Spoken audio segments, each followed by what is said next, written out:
نحمدہ و نصلی علی رسولہ الکریم بسم اللہ الرحمن الرحیم یا عبادی الذین اسرفوا علی انفسہم لا تقنطوا من رحمت اللہ ان اللہ یغفر الذنوب جمیعا۔ حضرات گرامی قدر، آج میں آپ کے سامنے قرآن مجید کے حوالے سے ایک انتہائی اہم موضوع کو آپ کے گوش گدار کرنے کے لیے جا رہا ہوں۔ اللہ تبارک و تعالیٰ کی کتاب اپنے اندر علم کے، حکمت کے، دانائی کے ایک سمندر کو لیے ہوئے ہے۔ زندگی گزارنے کے تمام ایسے طریقے جو اللہ تبارک و تعالیٰ کو پسند اور مطلوب ہوں، ان کا بیان اس کتاب اللہ کے اندر نہایت احسن انداز میں کر دیا گیا ہے۔ اسی طرح حضرت رسول اللہ صلی اللہ علیہ وسلم آپ کے ارشادات عالیہ اور آپ کی حدیث مبارکہ میں بھی قرآن مجید کی آیات کی توضیح اور ان کی وضاحت نہایت احسن انداز کے اندر موجود ہے۔ انسانی زندگی نشیب و فراز سے عبارت ہے۔ انسانی زندگی کے اندر دکھ بھی آتے ہیں، تکالیف بھی آتی ہیں، پریشانیاں بھی آتی ہیں، غم بھی آتے ہیں۔ ان غموں، پریشانیوں اور مشکلات کے حوالے سے مختلف طرح کے تصورات، مختلف طرح کی باتیں سننے کو ملتی ہیں۔ ہم کئی مرتبہ انسان کی بیماریوں کے حوالے سے پولوشن کے اثرات کو، جراثیم کے اثرات کو اور دیگر بہت سے اثرات کو اسٹڈی کرتے ہیں، اور اس کے بعد مختلف طریقہ ہائے علاج کے ذریعے ان بیماریوں کو کیور کرنے کی کوشش بھی کی جاتی ہے۔ لیکن یہ ایک حقیقت ہے جس کا مشاہدہ کئی مرتبہ کیا جا چکا ہے کہ انسانی زندگی پر گناہوں کے اثرات بھی انتہائی وائٹل ہیں، لیکن عام طور پہ ان اثرات کو یکسر نظر انداز کر دیا جاتا ہے، اور انسانی زندگی میں رونما ہونے والے تغیرات کے حوالے سے گناہوں کے اثرات کو بالکل اگنور اور انڈرمائن کر دیا جاتا ہے۔ حالانکہ حقیقت حال یہ ہے کہ قرآن مجید کا مطالعہ ہمیں اس بات کو سمجھاتا ہے کہ بنیادی طور پر انسانی زندگی پر گناہوں کے اثرات اتنے ہی یقینی ہیں جس طرح جراثیموں کے، پولوشن کے، انوائرمنٹ کے اثرات انسان کے وجود کے اوپر مرتب ہوتے ہیں۔ اللہ تبارک و تعالیٰ کتاب اللہ کے اندر اس امر کا اعلان فرماتے ہیں، ما اصابکم من مصیبہ فبما کسبت ایدیکم، جو بھی مصیبت تم کو آتی ہے در حقیقت تمہارے اپنے ہاتھوں کی کمائی ہوتی ہے۔ انفرادی زندگی میں آنے والی مشکلات در حقیقت انسانوں کے اپنے نامہ اعمال کی سیاہی کا نتیجہ ہیں۔ حضرت رسول اللہ صلی اللہ علیہ وسلم خطبہ مسنونہ دیا کرتے تھے، اور خطبہ مسنونہ کے اندر بھی یہ الفاظ بڑی وضاحت اور بڑی صراحت کے ساتھ موجود ہیں، نعوذ باللہ من شرور انفسنا ومن سیئات اعمالنا، کہ ہم اللہ تبارک و تعالیٰ کی پناہ کو طلب کرتے ہیں اپنے نفس کی شرارتوں سے اور اپنے اعمال کی برائی سے۔ اسی طرح نبی مہرباں حضرت محمد کریم صلی اللہ علیہ وسلم نے اپنی امت کے لوگوں کو سید الاستغفار سے آگاہ کیا۔ سید الاستغفار میں جہاں پر اللہ تبارک و تعالیٰ کی نعمت بے پایاں کا اعتراف کیا گیا ہے، وہاں پر اس امر کا بھی اعلان کیا گیا ہے، اعوذ بک من شر ما صنعت، کہ اللہ تبارک و تعالیٰ میں آپ کی پناہ کو طلب کرتا ہوں اس چیز کے شر سے جو میں نے کی ہے۔ گویا کہ کتاب اللہ اور سنت نبی شریف سے یہ بات بالکل کھل کے سامنے آ جاتی ہے کہ انسان کی زندگی میں آنے والے کرائسس، بیماریاں، پریشانیاں، تکالیف، ان کا انسانوں کے نامہ اعمال کی سیاہی کے ساتھ انتہائی گہرا تعلق ہے۔ جب کلیکٹیو اعتبار سے انسان برائیوں کا مرتکب ہوتا ہے، انسان سیئات کا ارتکاب کرتا ہے، انسان اللہ تبارک و تعالیٰ کی نافرمانیاں کرتا ہے، تو نتائج کیا نکلتے ہیں؟ اللہ تبارک و تعالیٰ اعلان فرماتے ہیں، ظہر الفساد فی البر والبحر بما کسبت ایدی الناس، کہ خشکیوں اور تریوں کے اندر انسانوں کے نامہ اعمال نے فساد کو ظاہر کر دیا ہے۔ انسانوں کے ہاتھوں کی کمائی نے اس کے اندر ایک ڈسٹربنس کو پیدا کر دیا ہے۔ اللہ تبارک و تعالیٰ نے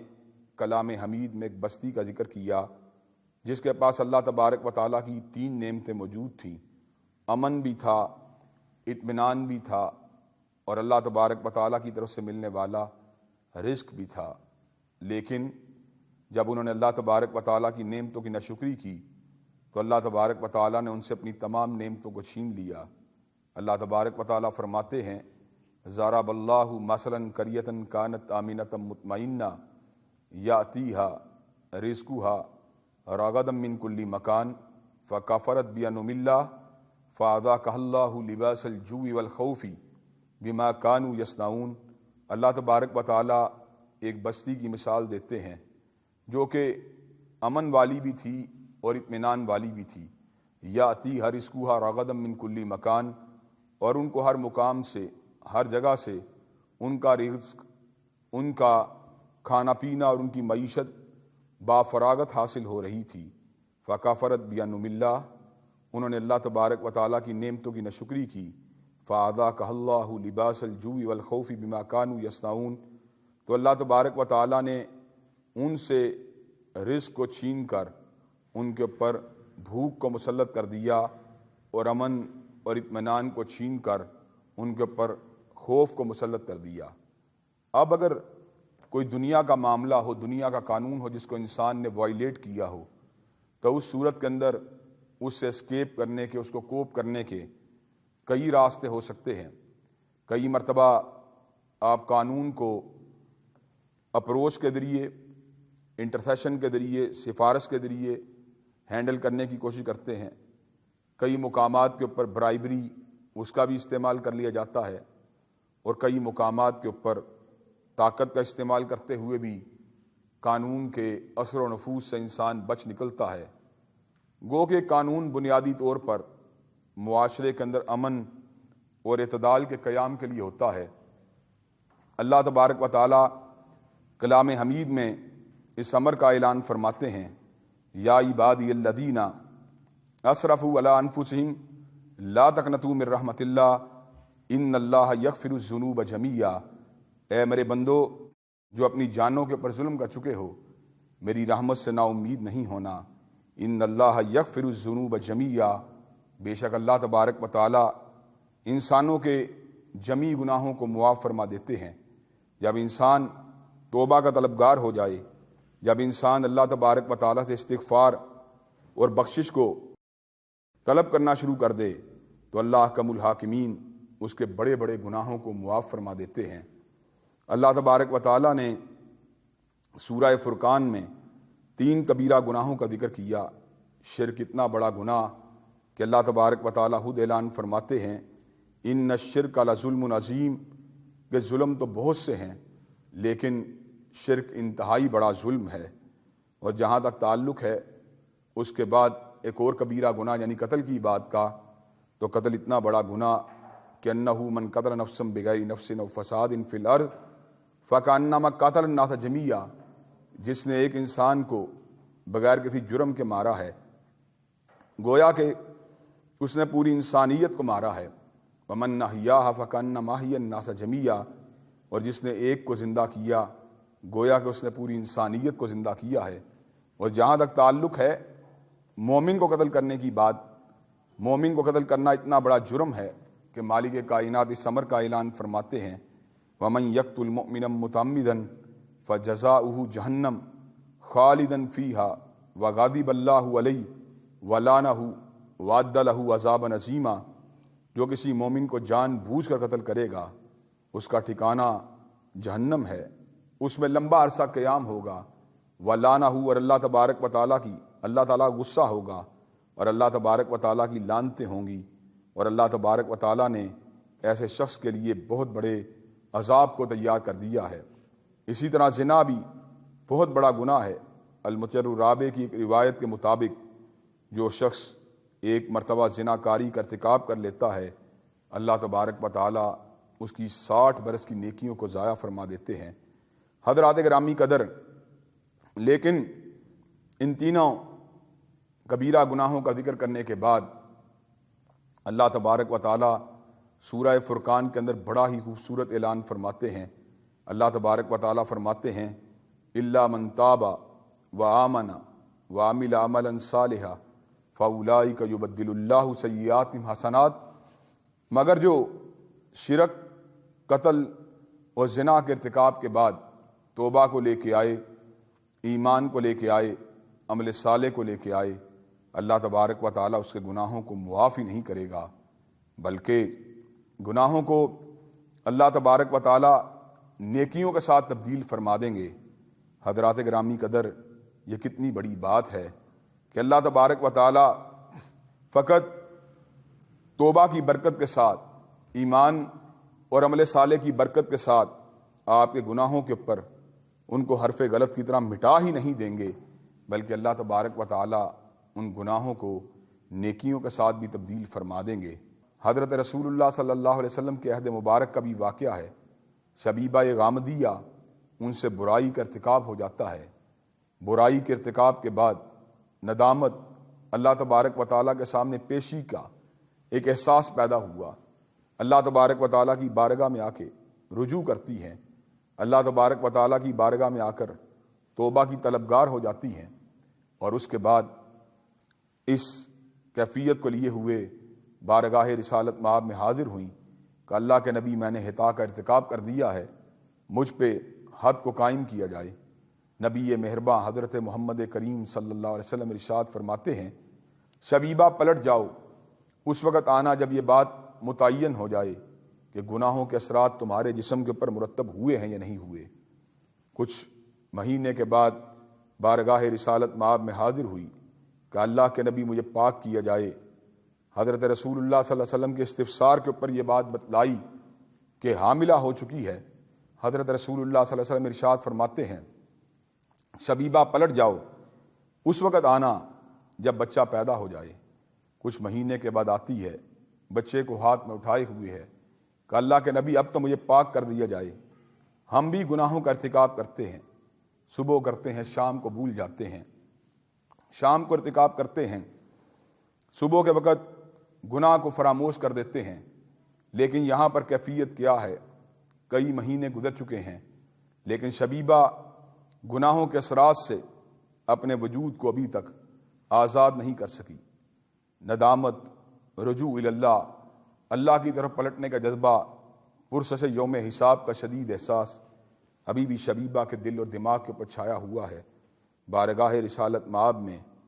اب جب بچے کو اٹھائے ہوئے حاضر ہوئی تو حضرت رسول اللہ صلی اللہ علیہ وسلم ارشاد فرماتے ہیں، پلٹ جاؤ، جب بچہ ٹھوس غذا کھانے کے قابل ہو جائے تو اس وقت آنا۔ کچھ مہینے کے بعد آئی، بچے کے ہاتھ میں نوالے کو تھمایا ہوا کہ اللہ کے نبی، اب تو مجھے پاک کر دیا جائے۔ حضرت شبیبہ غامدیہ کو زمین کے اندر گاڑا گیا، اور اسلامی حدیں لوگوں کا استحصال کرنے کے لیے نہیں، ان پہ ظلم کرنے کے لیے نہیں، بلکہ انسان کے وجود کو طاہر اور مطہر بنانے کے لیے ہیں، اس کی روح اور بدن کو ان علائشوں سے پاک کرنے کے لیے ہیں جو علائشیں گناہوں کے اثرات کی وجہ سے انسان کے جسم اور روح کے اوپر مرتب ہو جاتی ہیں۔ شبیبہ غامدیہ کو زمین کے اندر گاڑا گیا، اور حد کو قائم کرنے کے لیے، سنگسار کرنے کے لیے جب پتھروں کو مارا گیا تو ایک پتھر حضرت شبیبہ غامدیہ کے وجود پہ اس طرح لگتا ہے کہ اس سے نکلنے والے لہو کے چھینٹے سیف اللہ حضرت خالد بن ولید رضی اللہ تعالیٰ عنہ کے کپڑوں کے اوپر گر جاتے ہیں۔ حضرت خالد بن ولید تڑپ جاتے ہیں، کہا عورت ناپاک تھی، جاتے جاتے مجھے بھی ناپاک کر گئی۔ دو طرح کی روایات اس واقعے کے بارے میں وارد ہوئیں۔ ایک روایت کے مطابق حضرت رسول اللہ صلی اللہ علیہ وسلم ارشاد فرماتے ہیں، شبیبہ نے ایسی توبہ کی ہے، ایسی توبہ کی ہے کہ اگر مدینہ کے 70 گناہ گاروں پر، اور ایک روایت کے مطابق اگر مدینہ کے سارے گناہ گاروں پر اس توبہ کو تقسیم کر دیا جائے تو اللہ تبارک و تعالی ان سارے گناہ گاروں کی خطاؤں کو معاف فرما دیں۔ یہ تمام کے تمام واقعات اس امر کے اوپر دلالت کرتے ہیں کہ جب انسان حقیقی معنوں میں توبہ کا طلبگار ہو جاتا ہے تو اللہ تبارک و تعالی کس انداز سے اس کی خطاؤں کو حرف غلط کی طرح مٹا دیتے ہیں۔ اور توبہ کے حوالے سے میں اس بات کو بھی ناظرین کے سامنے رکھنا چاہتا ہوں کہ توبہ جب اس کا تعلق اللہ تبارک و تعالیٰ کی ذات سے ہو، کسی گناہ کے مٹانے کے لیے توبہ کی جا رہی ہو، تو اس موقع پر انسان کو اپنے دل میں اپنے گناہ کے اوپر نادم ہونا چاہیے، زبان سے توبہ کے الفاظ کہنے چاہیے، اور آئندہ گناہ نہ کرنے کا پختہ عزم کرنا چاہیے۔ یہ 3 باتیں اس کو کرنا ہوں گی، اور اگر اس کا تعلق محلوق کی حق تلفی کے ساتھ ہو تو جہاں پر اس کو توبہ کے الفاظ، معافی کے الفاظ، اللہ تبارک و تعالیٰ کی بارگاہ میں آ کر نادم ہونا اور آئندہ نہ کرنے کا پختہ ارادہ کرنا ہوگا، وہاں پر جو مخلوق کی حق تلفی ہوئی ہے اس حق تلفی کو بھی ازالہ کرنے کی اس کو بھرپور انداز میں جستجو کرنا ہوگی، تبھی اللہ تبارک و تعالیٰ اس کی توبہ کو قبول فرمائیں گے۔ یہاں تک تو تعلق ہے توبہ کی بات کا، اور جہاں تک تعلق ہے استغفار کی بات کا، اللہ تبارک و تعالیٰ سے مجرد مغفرت کو طلب کرنا، اس سے مغفرت کا سوال کرنا، تو اللہ تبارک و تعالیٰ نے اس کے بھی بڑے ہی خوبصورت نتائج رکھے ہیں۔ توبہ جہاں پر انسان کی تکالیف کو دور کرنے کا سبب، جہاں پر اس کی پریشانیوں کو مٹانے کا سبب، جہاں پر آخرت کی سربلندی کا سبب ہے، وہیں پر استغفار کی طلب کے نتیجے میں انسان کو کتنے ہی فائدے حاصل ہوتے ہیں۔ سیدنا نوح علیہ السلام نے اس امر کا اعلان فرما دیا، فَقُلْتُ اسْتَغْفِرُوا رَبَّكُمْ إِنَّهُ كَانَ غَفَّارًا، اپنے پروردگار سے اپنے گناہوں کی معافی مانگا کرو، یرسل السماء علیکم مدرارا، وہ بخشنے والا غفار ہے، یرسل السماء علیکم مدرارا، وہ تمہارے اوپر خوب فراواں بارشوں کا نزول فرمائے گا، وَيُمْدِدْكُمْ بِأَمْوَالٍ وَبَنِينَ، تمہارے مال میں بھی اضافہ کر دے گا، تمہارے بیٹوں میں بھی اضافہ کر دے گا، وَيَجْعَلْ لَكُمْ جَنَّاتٍ وَيَجْعَلْ لَكُمْ أَنْهَارًا، تمہارے لیے نہروں کو بھی رواں فرما دے گا، تمہارے لیے باغات کو بھی آباد کر دے گا۔ باغات جب لہلہاتے ہیں تو اللہ تعالیٰ کے حکم سے لہلہاتے ہیں، نہریں جب رواں ہوتی ہیں تو اللہ تبارک و تعالیٰ کے حکم ہی سے رواں ہوتی ہیں۔ یہ کشادگی اگر حاصل ہوگی تو انسان کو استغفار ہی کے نتیجے میں حاصل ہوگی، اور استغفار کرنا ہر شخص کو استغفار کرنا چاہیے، چاہے وہ گناہوں کا ارتکاب کرنے والا ہو اور چاہے وہ اللہ تبارک و تعالیٰ کی بارگاہ میں آ کر مسلسل جھکنے والا ہو۔ اللہ تبارک و تعالیٰ نے قرآن مجید میں اہل تقویٰ کی یہ نشانی بتلائی ہے، کانوا قلیلا من اللیل ما یہجعون وبالاسحار ہم یستغفرون، کہ وہ راتوں کو کم سویا کرتے تھے، راتیں ان کی اللہ تبارک و تعالیٰ کی بارگاہ میں جھکتے ہوئے گزرا کرتی تھیں، اور صبح کا عالم یہ ہوتا تھا کہ وہ اللہ تبارک و تعالیٰ کی بارگاہ کے اندر مغفرت کو طلب کیا کرتے تھے۔ اور استغفار کی فضیلت اور اہمیت کی اس سے بڑی کیا نشانی ہوگی کہ وہ سید العرب والعجم، امام المتقین والابرار، سید الاولین والآخرین، حضرت محمد کریم صلی اللہ علیہ وسلم، جو معصوم عن الخطا تھے، جو اللہ تبارک و تعالیٰ کے انتہائی چنیدہ، انتہائی برگزیدہ اور ہر قسم کی خطاؤں اور غلطیوں سے یکسر پاک تھے، وہ بھی اللہ تبارک و تعالیٰ کی بارگاہ میں آ کر 70 مرتبہ استغفار کیا کرتے تھے۔ اگر آپ نے استغفار کے راستے کو اختیار کیا تو ہم سب کو بھی توبہ کے ساتھ ساتھ استغفار کے راستے کو اختیار کرتے رہنا چاہیے۔ اللہ تبارک و تعالیٰ ہم سب کو صحیح معنوں میں توبہ اور استغفار کرنے کی توفیق عنایت فرمائے۔ وآخر دعوانا ان الحمدللہ رب العالمین۔